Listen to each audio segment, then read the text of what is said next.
Bonjour à tous, je m'appelle Tiura Falchetto, je suis l'enseignant animateur TIS basé à la circonscription pédagogique numéro 1 qui regroupe les écoles de Teyarapu et des Australes. Voilà. Alors aujourd'hui, je vais vous parler d'une expérimentation qui a pour titre le numérique au service de la lecture à haute voix expressive au cycle 2.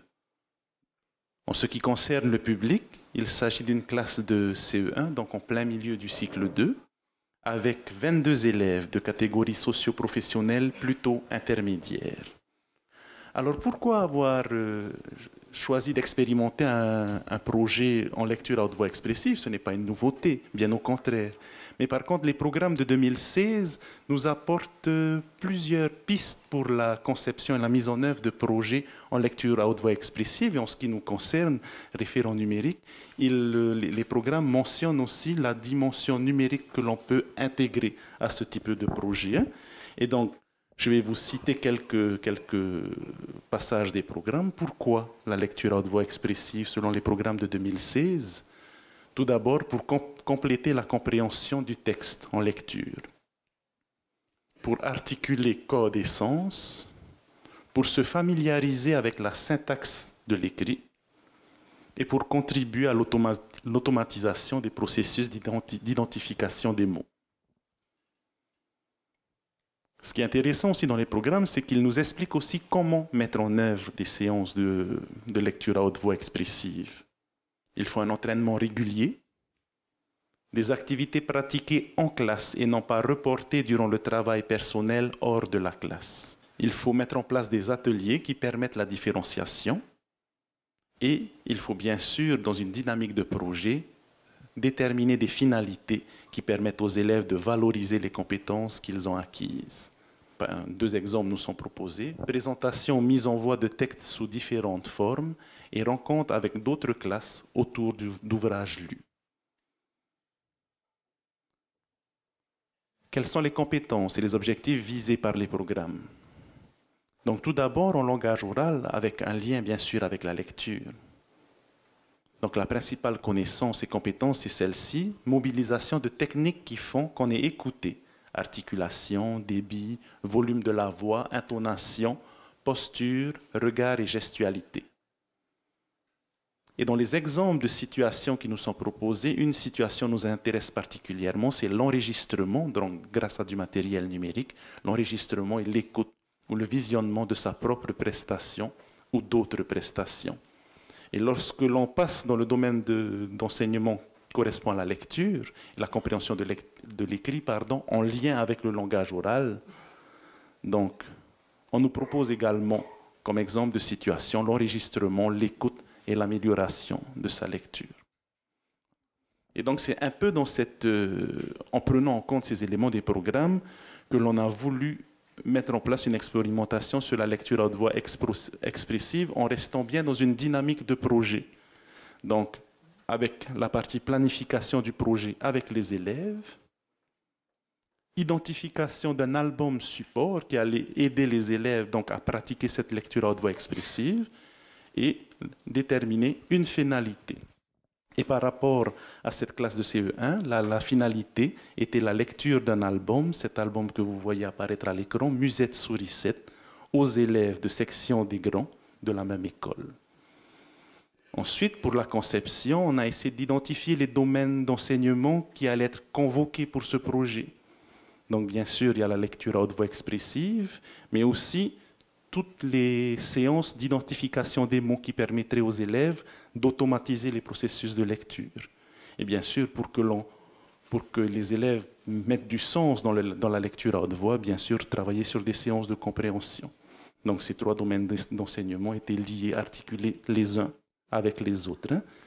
Et un peu de manière transversale, parallèle, bien sûr, la prise en main d'une application d'enregistrement. On avait convenu avec l'enseignante qu'on allait travailler sur Audacity, une application gratuite. Pour la mise en œuvre des séances, c'était une co-intervention ou parfois une alternance de mise en œuvre entre l'enseignant titulaire de la classe et le ATIS. Alors rapidement, quelques éléments par rapport à la séquence de travail. Donc la première séance, il s'agissait, comme je vous l'ai dit juste avant, de planifier le projet. Qui est-ce qui va lire? C'est vous, les élèves du CE1 Paraeo. Pour qui on va lire? Plus précisément pour les SG, les élèves de SG de Madame Veinoui. Et qu'est-ce qu'on doit faire alors dans ce projet-là? Oui? Très bien. Que faire? Donc voilà, donc identifier qui, pourquoi faire de la lecture à haute voix. Hein? Ensuite, juste après ce temps de planification, proposer aux élèves une petite évaluation diagnostique, comme les programmes le disent, justement pour répartir les élèves en groupes, pour pouvoir agir différemment sur chaque groupe de besoins. Des enfants grignons.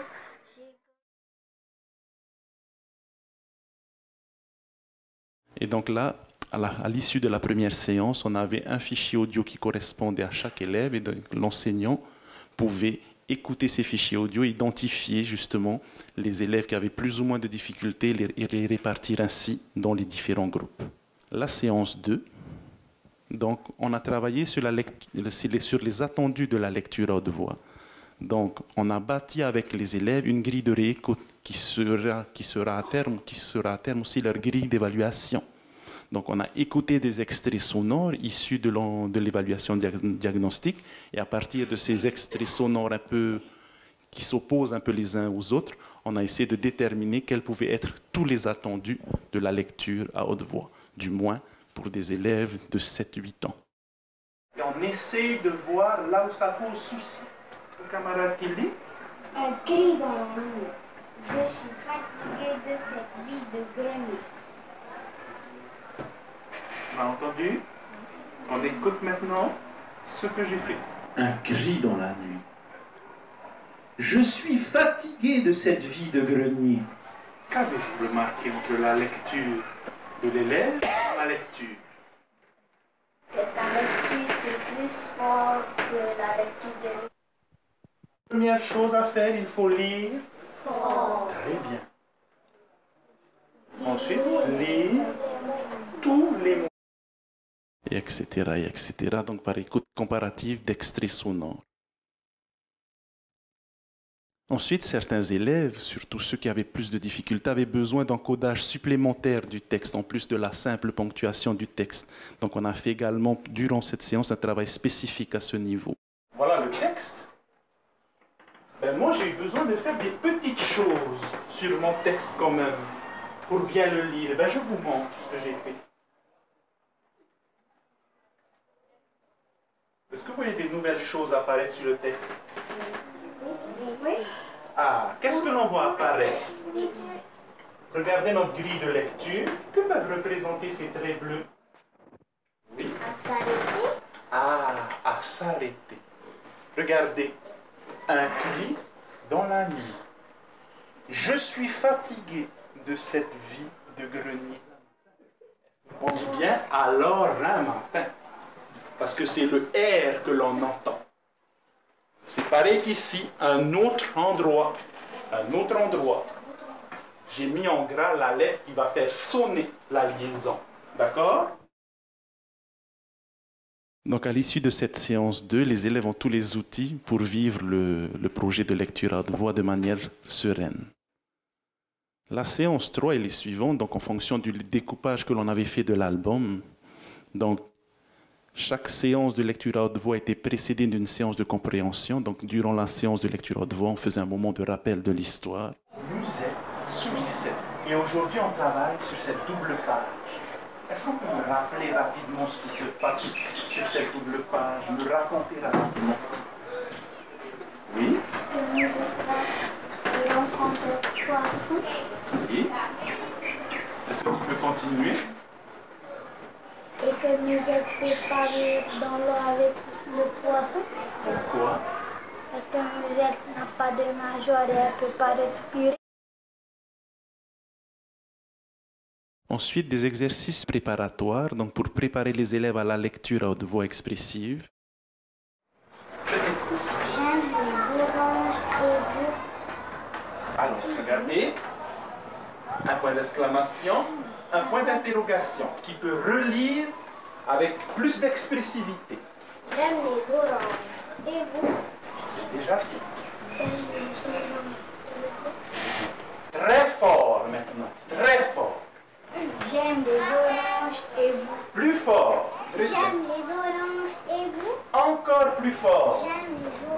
j'aime les oranges et Normalement, mais très lentement. Travailler sur les intensités, donc sur la rapidité, sur les hauteurs aiguës, graves. Et ça permettait aux élèves qui avaient encore du mal à mettre des sentiments dans la lecture de peut-être de rajouter une technicité à la chose. Quelqu'un qui a peur, comment est-ce qu'on peut lire la chose? Peut-être on peut avoir une voix aiguë et rapide. Si on veut faire peur, comment est-ce qu'on va lire? Donc avec une voix grave et lente. Et ensuite, petit à petit, les élèves s'approprient le sentiment par rapport à la situation et automatisent les processus. Et donc là, tout le travail ensuite d'entraînement à la lecture à haute voix expressive, où on va, durant la vidéo qui va suivre, on va bien noter les différentes situations que l'on a pu proposer à ces élèves pour s'entraîner à lire à haute voix.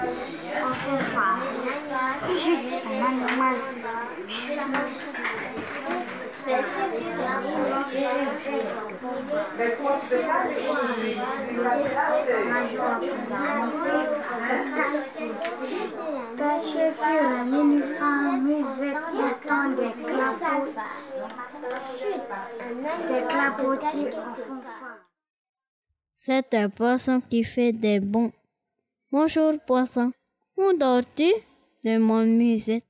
Je dors ici, dans mon étang, dit le poisson. J'ai admiré ma splendeur dans les profondeurs. Si je plonge, j'aurai le pelage tout mouillé. Et son nageoire, je vais couler, dit Musette. Tant pis, petite souris, te voilà repartie. Pêcher sur un nénuphar, Musette entend des clapotis en fanfare. Chut, un animal se cache quelque part. Rocher pour respirer, nageoire pour avancer, écaille pour finir. Qui a-t-elle vu? Qui a-t-elle vu? Reprends. Qui a-t-elle vu? Très bien. Et donc toutes les séances donc, se sont déroulées en piochant parmi ces propositions de situation que vous venez d'observer, celles qui étaient les plus pertinentes en fonction des besoins des élèves. L'avant-dernière séance du projet, donc, c'était la planification de la séance de lecture à haute voix en classe de section des grands. Et la dernière séance, la finalité donc, du projet. À l'entrée d'un bois, Musette est intriguée par des empreintes de pas. Chut! Un animal se cache quelque part, tête fripée, peau tachetée, allure fatiguée. Qui a-t-elle vu? C'est une tortue biscornue. Bonjour, où dors-tu, tortue? Demande Musette. Donc voilà comment s'est déroulé ce projet. Donc quelques points maintenant avant de terminer ma présentation. Le dispositif matériel mobilisé. Alors, je vais partir d'une remarque. C'était la problématique du bruit ambiant. Je crois que vous avez bien mesuré la chose durant les enregistrements vidéo qui viennent de vous être présentés. Donc,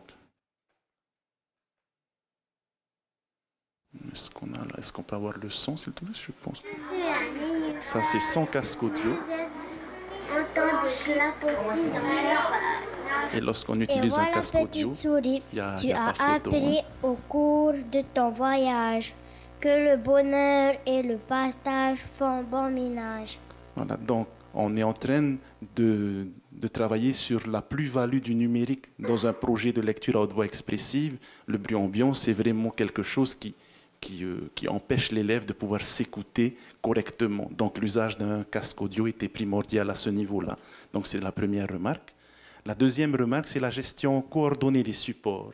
Donc les élèves avaient à gérer un outil numérique, leur livre, leur album de lecture, leur grille de réécoute, éventuellement un texte sur lequel il y avait le codage supplémentaire. Et l'usage des tablettes à ce niveau-là a posé un peu souci parce que les tablettes qu'ils prenaient en main, qui n'étaient pas stables tout le temps, faisaient que les élèves avaient un peu du mal à gérer tous ces supports. C'est pour cela qu'au final, on s'est contenté, on va dire, d'utiliser des ordinateurs portables que l'on pouvait poser sur la table, régler l'écran d'une certaine manière, et bien sûr l'usage de micro-casques pour le bruit ambiant. Petite précision, c'est que toute cette situation pouvait être mise en œuvre sans connexion à l'Internet. C'est important de le préciser. Alors, quelle a été la plus-value, les atouts pédagogiques du numérique dans ce projet? Tout d'abord, la mise en mémoire. Donc, on peut différer l'analyse d'une production à un autre moment. Ensuite, il y a plusieurs écoutes possibles, y compris pour le lecteur qui, grâce au numérique, a la possibilité d'écouter sa propre production. Il y a la comparaison à une norme avec la lecture modélisante enregistrée dans un ordinateur.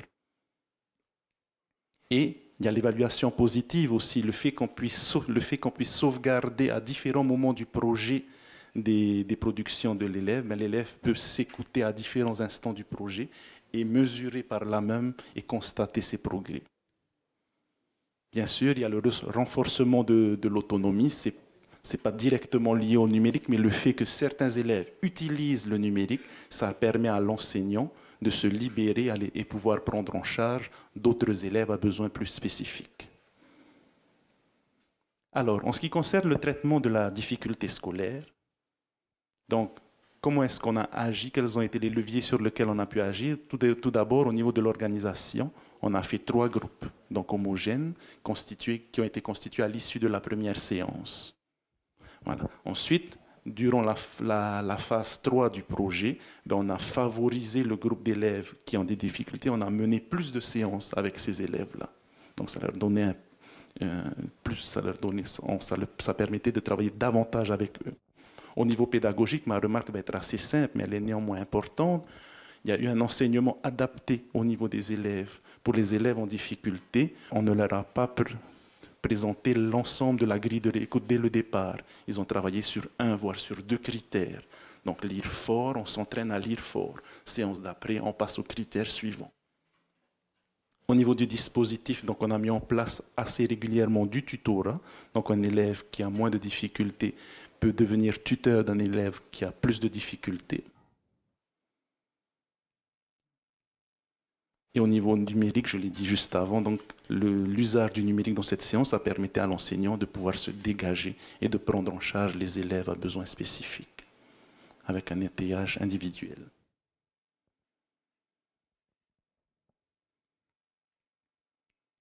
Quelles sont les modalités d'évaluation? C'est mon avant-dernière diapositive. Donc l'évaluation diagnostique en tout début de projet. Donc lors de la séance 1, ça a permis de répartir les élèves en 3 groupes. Donc quelle a été la plus-value du numérique à ce niveau-là? C'est de mettre en mémoire les productions et de pouvoir les écouter en différé.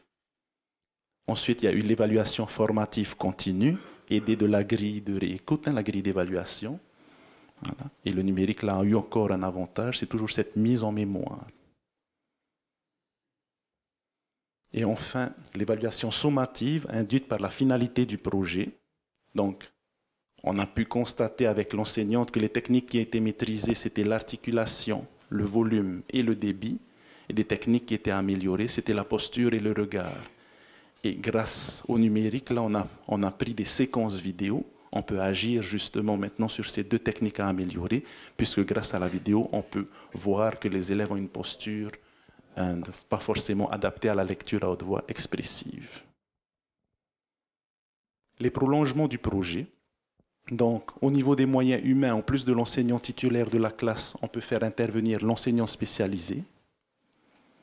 On peut même élargir le projet donc pour la mise en voix de texte à plusieurs. Pour ce projet-là, les élèves lisaient une double page, peu importe s'il y avait plusieurs personnages qui s'exprimaient dans cette double page. Là, on peut arriver à une lecture à plusieurs voix. Ensuite, on peut travailler en production d'écrits sur la rédaction de questions à poser aux élèves de section des grands. Et ensuite, on peut travailler en langage oral sur le fait de poser les questions aux élèves de section des grands et de gérer les réponses des élèves. Sur la motivation, des événements comme le Salon du Livre peuvent porter ce type de projet et motiver encore plus les élèves. Au niveau du numérique, on peut arriver, en plus de la lecture de l'œuvre dans une classe, à faire produire un livre numérique par les élèves. Voilà. J'ai terminé mon animation. Je vous remercie. Avez-vous des questions?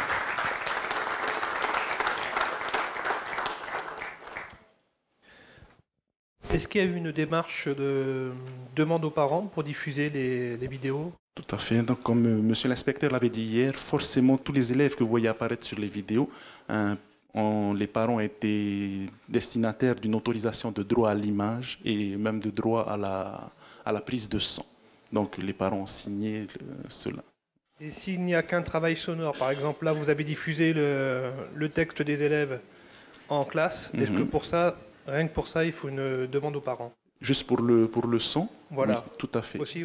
Oui. Donc, on précise bien droit à l'image, droit à la prise de son, droit à la prise d'image animée. Hein. Donc là, on avait fait une demande complète à ce niveau-là.